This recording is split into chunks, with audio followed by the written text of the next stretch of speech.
It was a hot August eve in the Mojave Desert. Off-road racer Brett Slopey puts the finishing touches on his truck, including adjusting his mounted car camera just moments before his race.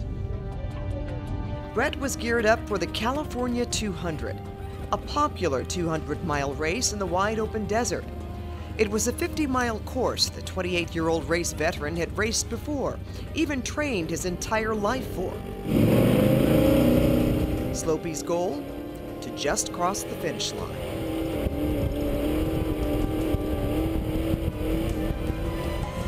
I went there, ready to race. This was the big race that I really wanted to win. How'd you wake up that day? I ended up spending most of the day under the truck, double checking, triple checking, quadruple checking, everything. I always get there a day before. I go around the course once or twice on my dirt bike. Take notes, mental notes, everything. Was there something different when you strapped yourself in for this one? Well, I started the race and everything seemed normal. And I got to the rock pile, where is like the big spectating spot. That was his very first three-wheeler. Lynn Slopey was near the rock pile, waiting for her son to come down the stretch. It was around 8 p.m. The people in front of me were way too close to the racetrack in my feelings, and so I stood back on a flatbed trailer.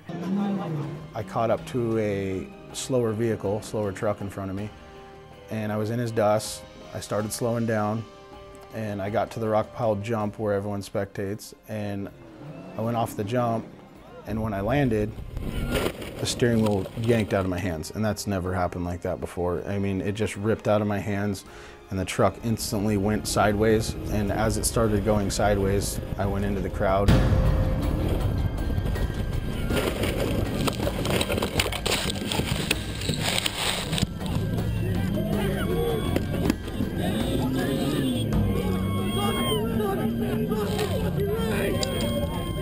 And you don't really know how it happened.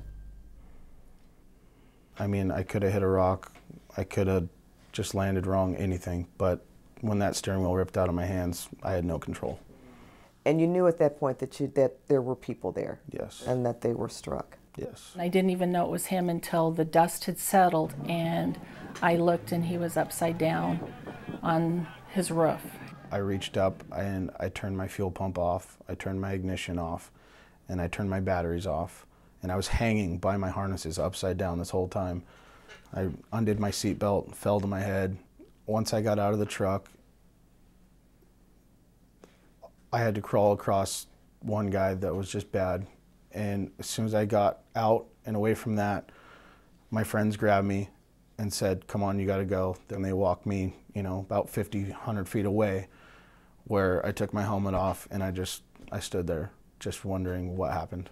That was the worst sight I've ever had in my life, and I never want to see that again. It was pandemonium. The screams were blood-curdling screams. There were people all over. I had to walk over bodies to try to get to him. I helped him get his race suit off because people were screaming, "Where's the driver? Where's the driver?" You don't know in that situation. My first instinct was to protect him. And you saw the truck upside down and him hanging in it. What was your first thought? I thought I'd lost my baby.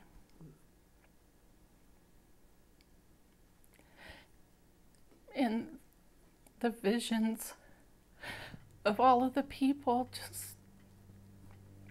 it's like nothing I'd ever seen. I didn't sign up to go to war, and it looked like a war zone. Did you think you were going to live? Honestly, I didn't know what to feel. I was in such shock instantly. What were you saying to him that night, Lynn?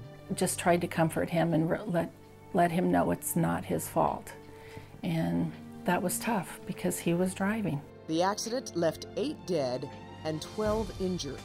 Somebody should have been there and made sure the spectators were more than 4 feet off the course, because that's too close. Nearly a year has passed.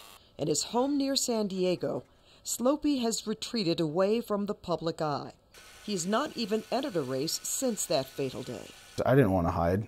You know, I wanted to get out there and say my apologies and, you know, talk to these family members. California Highway Patrol investigators did not press charges against Slopey since the accident occurred during a permitted event. But he is currently named on 3 lawsuits accusing him of reckless driving. How do you feel today? It's still hard. I still see, you know, friends of people that were lost and family members of people that were lost. Slopey's truck, once a driving experience, is now a legal exhibit. He's not allowed to repair or drive it due to pending lawsuits. This is what got all scraped up and dented, this part of the cab right here. Every time I see my truck, I think of the accident. And while what happened that hot August night remains to be told, I have returned to the site. I went back a couple months ago. I saw the memorial of the people that were injured or killed, and it brought me back. the Slopeys say desert life and family life will continue to move on. I know it was an accident. I believe it was an accident. We all care about the victims and their families and the people that were injured. You can't forget them. They're always going to be with us.